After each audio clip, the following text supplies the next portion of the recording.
Tragedy on Rideau Street. An elderly man killed, 3 other pedestrians injured after an SUV struck a building in Lowertown this morning. Good afternoon. This is CTV News at 5. I'm Stefan. The pedestrians were in line waiting for a cup of coffee on a cold day, and the drop-in center where they were hit became the backdrop to a shocking scene. A vehicle slamming into the building killed a man in his 70s, injuring 3 others, 2 of whom are fighting for their lives. CTV's Katie Griffin was at the scene earlier today and joins us live with more details. Katie. Well, Stefan, witnesses describing today a chaotic scene. The impact so severe, bricks came tumbling off the building. Our camera crew arrived not long after the crash happened at the intersection of Rideau and Cobourg streets. The victims were all waiting in line for the drop-in to open, a place where they could get a free coffee or a meal. Police say a man in his 70s has died of his injuries. Paramedics say 2 other men were taken to hospital where they remain in critical condition. A woman was also taken to hospital in stable condition. Ottawa police would not say whether the incident was intentional or whether speed, impairment, or weather conditions played a role. Here's more from witnesses who saw it all. And this car just came out of nowhere full speed and missed me by an inch and knocked me on the ground and hit 2 people in front of my eyes. So I'm in total disbelief right now. Came over here to check on them, and bricks fell on top of people, like I think 2 people. And there was a guy in the doorway, like stuck in the doorway right there. And you can see the damage to the building is significant. Ottawa Fire Structural Collapse Team was on scene and will have to shore up the building in order to stabilize it.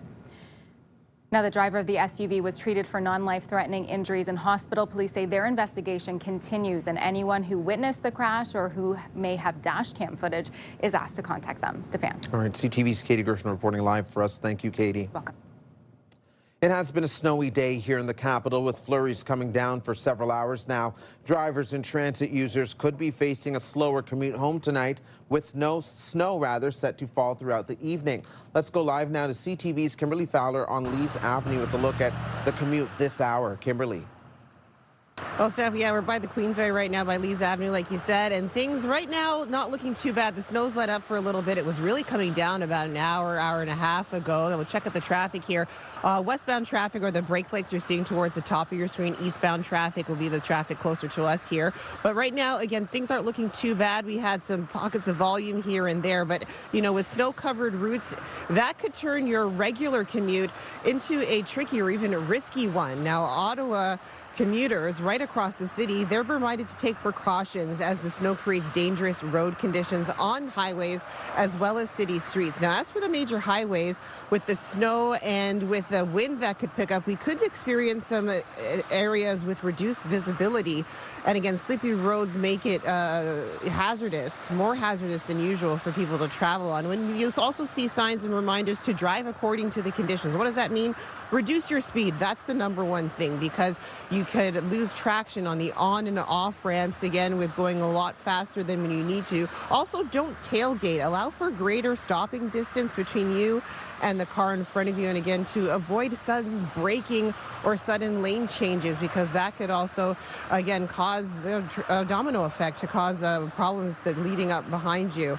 And again, it's not just drivers that have been asked to be on high alert, it's also pedestrians as well. So pedestrians, if you're out and about along the sidewalks as well as at the crossings, again, you could have some ice that's underneath the snow, and also the slippery conditions causing it much more difficult for drivers to stop and to make those stops more to make the stops in time, again, if you're walking in the area. So, Steph, right now, again, the conditions don't look too bad, but we are expecting some more snow, and it could be a really tricky commute home for everyone out on the roads, either driving or walking. Steph. No, definitely, and we know things can change very quickly. Thank you for this, Kimberly. CTV's Kimberly Fowler reporting live for us. Now, CTV's Jackie Pears is also monitoring the forecast for us, but joins us live from Rebel Personal Training, where they are also marking Heart Month, Jackie. That's right. We are here for Heart Month, but Rebel Fitness, it is in Canada. So driving from downtown to here in Canada, the roads were quite treacherous. The light flurry is really moving steadily. So again, allocate really enough time for you to travel and commute home. So it could be quite some time. So keeping a close eye on this, we can see that the bulk of the weather system has moved through. We are seeing the tail end of this now. Still light flurries, perhaps an additional up to 2 centimeters by the time we get into midnight. There are no watches or warnings in place for Ottawa, but a special weather statement is now in effect for areas like Pembroke as well as Petawawa. So keep in mind that these flurries, it could be heavy at times. So again, this could reduce visibility. Right now, temperatures around the region about -4 here in Ottawa, about 1 degree along the Seaway, -4 along the valley as well. Taking a closer look at tomorrow, yes, we will see likely just after midnight that the flurries will come to an end. And then tomorrow morning, we are likely going to see much more sunshine, mainly sunny skies. Temperatures feeling more like -10, but we are getting to a daytime high about -4 degrees. We will have a closer look at your long-term forecast because, Stefan, while we will get a break for our Thursday and Friday, rain and freezing rain is on the way. All right. Thank you for this, Jackie. CTV's Jackie Perez reporting for us on the weather forecast. The Prime Minister is getting ready to head to another overseas trip tomorrow, starting with a stop in India. Amongst his delegation is new Liberal MP Matt Jenneru, who crossed the floor from the Conservatives earlier this month. Jenneru was asked about the trip today. The Prime Minister has an aggressive agenda around the world, and he's asked me to help him in supporting that. So that's absolutely what I'm going to do, and I think we'll wait and see kind of what comes out of the trip. Jenneru will join the Prime Minister as he visits India, Australia, and Japan. The PM's office saying the aim of the trip is to continue building global economic relations. The trip comes as Ottawa continues on its road to decrease its reliance on the U.S. The upcoming trip is expected to end March 7th. And the federal government is buying an office building in the downtown core as it gets ready to implement the new hybrid work policy. Public Services and Procurement Canada confirms to CTV News Ottawa it is purchasing the building at 131 Queen Street from Morguard Corporation for $148 million. It says the building was constructed for government use and will continue to serve as a key administrative facility. Well, today is Pink Shirt Day, and students in Kemptville are taking a stand against bullying by taking their message on the move. Pink Shirt Day is a global movement that aims to raise awareness around bullying in schools, workplaces, homes, and online. Around 175 students from École Rivière Rideau braving a snowy morning to mark the day by taking part in a walk. I think maybe some people will see it and will pay attention. It's a good thing to do because we're, celebrating that we shouldn't bully. I would try to prevent it and help. Hopefully it's going to create an impact for them and their families and hopefully the community. The students were joined by Craig McCormick, a retired police officer who started a campaign against bullying called Take a Stand, Lend a Hand, and has been walking to raise awareness for 5 years.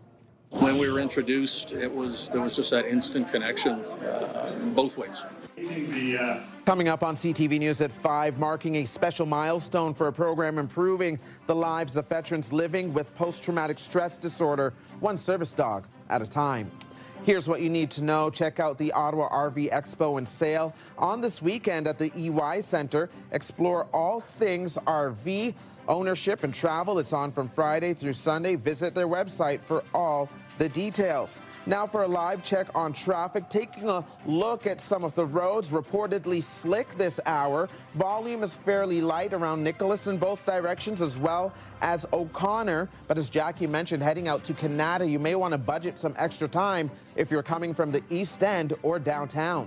You're watching CTV News at 5. You're watching CTV News at 5 with Stefan Keys.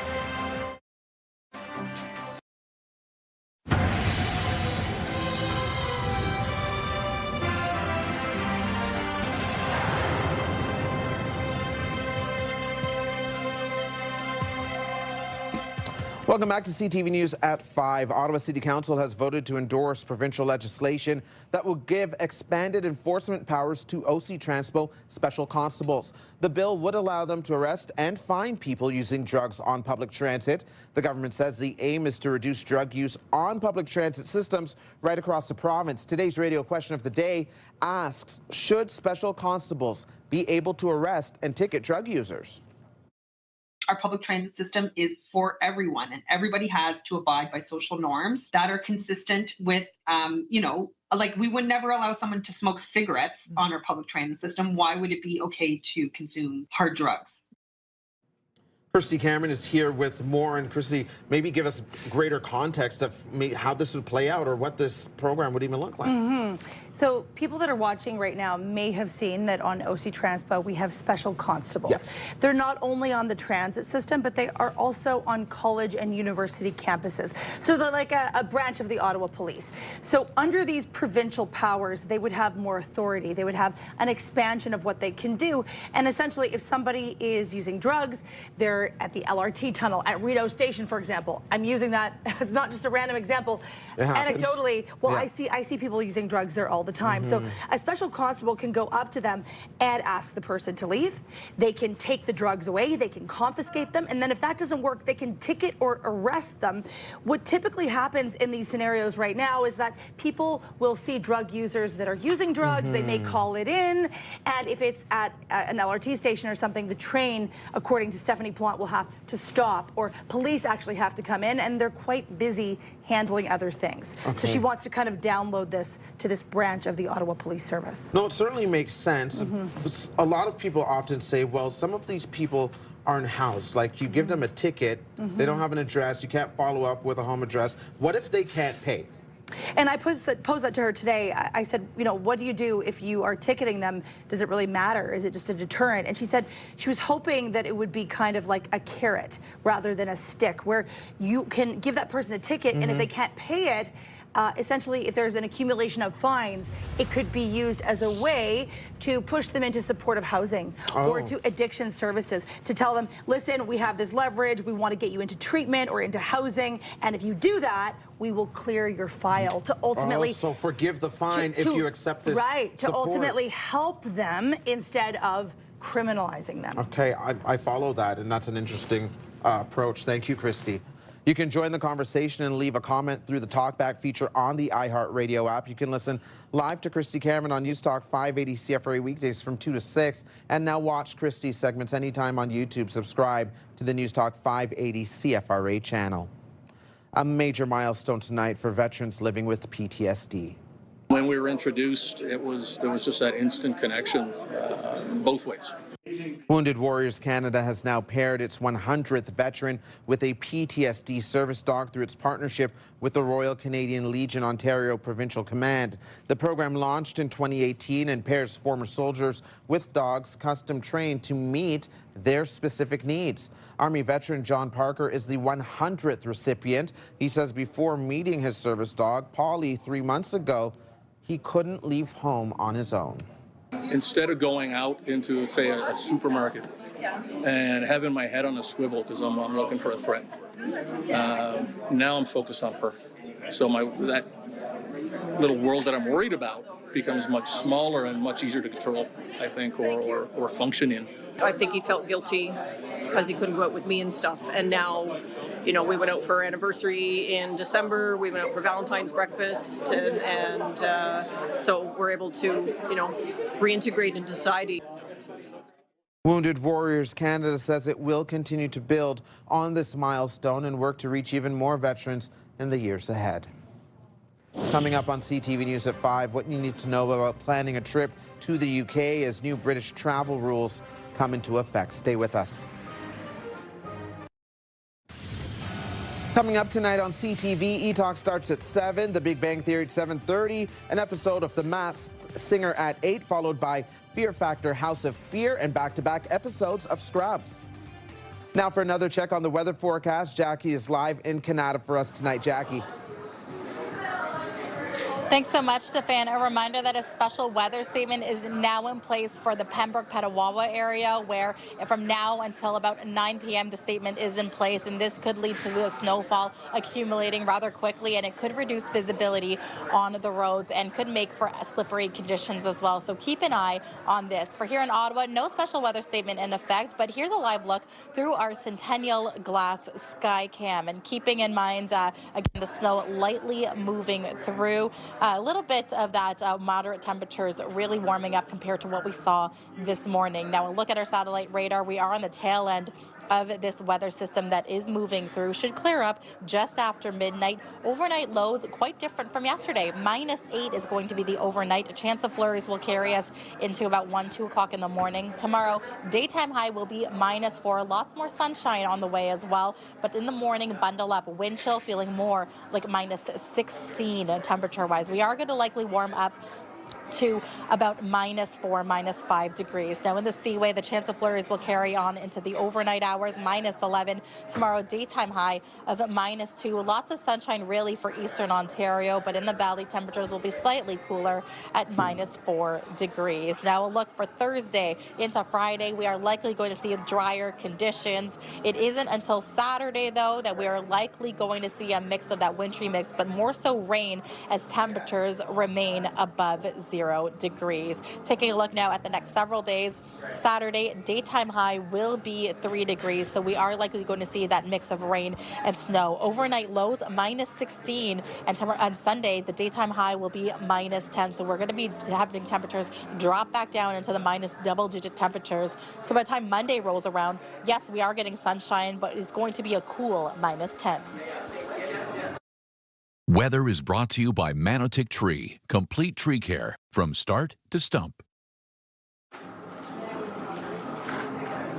And we are once again here at Rebel Fitness. It's in Canada. We're downstairs here. It's all part of helping light the Capitol Ride and part of Heart Month. And we'll have these details in the 6 o'clock hour, Stefan. So people, if you can make it, if you don't want to be outside, make your way to the gym, warm up your hearts and warm up those bodies. That's right. Get a sweat on. Thank you for this, Jackie.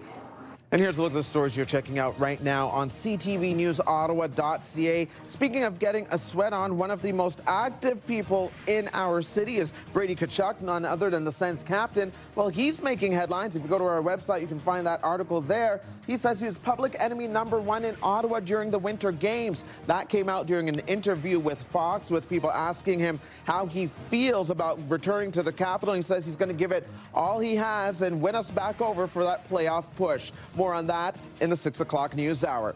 Coming up for us here on CTV News at 5. Experts are calling on the federal government to do more to address the fastest rising form of cancer in the country. We'll have the details.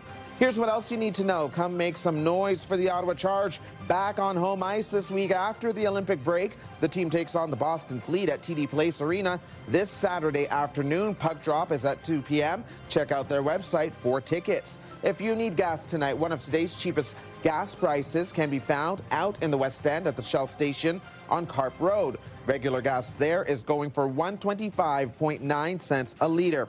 Here's another live check on traffic. It appears that some stretches of the Queensway may be getting more snow at this point in time. At Nicholas, things are slowing down, so maybe things are a little slick. Drivers moving for the conditions. But again, light at O'Connor in both directions, as well as Bronson in both directions. It appears as though things start to back up after Parkdale or around Parkdale when you are westbound towards Canada. Stay with us. Get the latest live local breaking news. Sign up now for our morning and evening CTV News Ottawa newsletter. The best local content from CTV News, Your Morning Ottawa, and News Talk 580 CFRA. Get it all in one place. Sign up now at ctvnewsottawa.ca. The CTV News Ottawa newsletter is brought to you in part by CAA Business.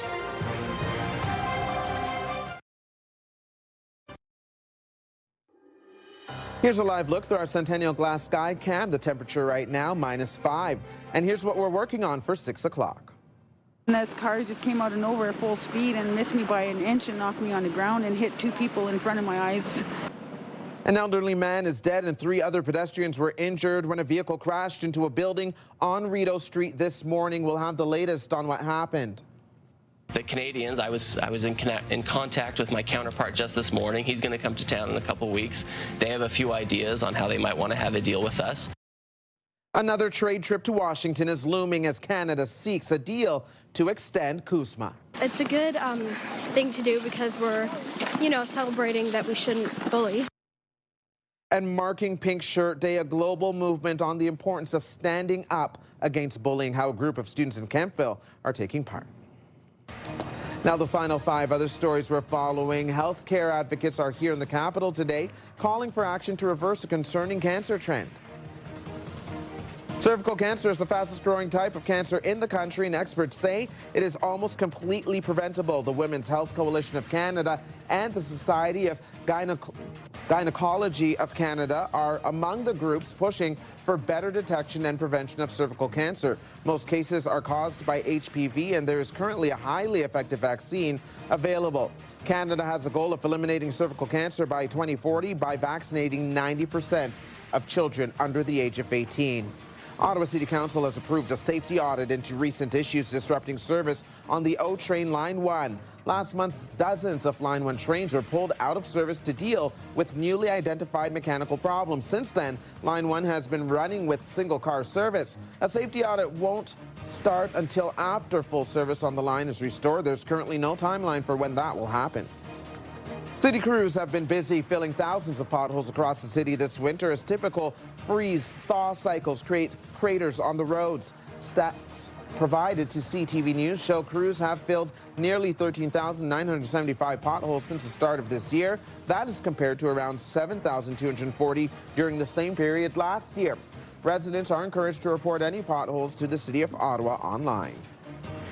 If you're planning to fly to the UK and are a non-British citizen, there are new travel requirements in effect. Canadians will have to fill out an electronic travel authorization form, or ETA, through a dedicated app, even if you're just changing terminals or going through customs. The rule means dual citizens will need to travel on a British or Irish passport to avoid the ETA. The cost is about $30 Canadian.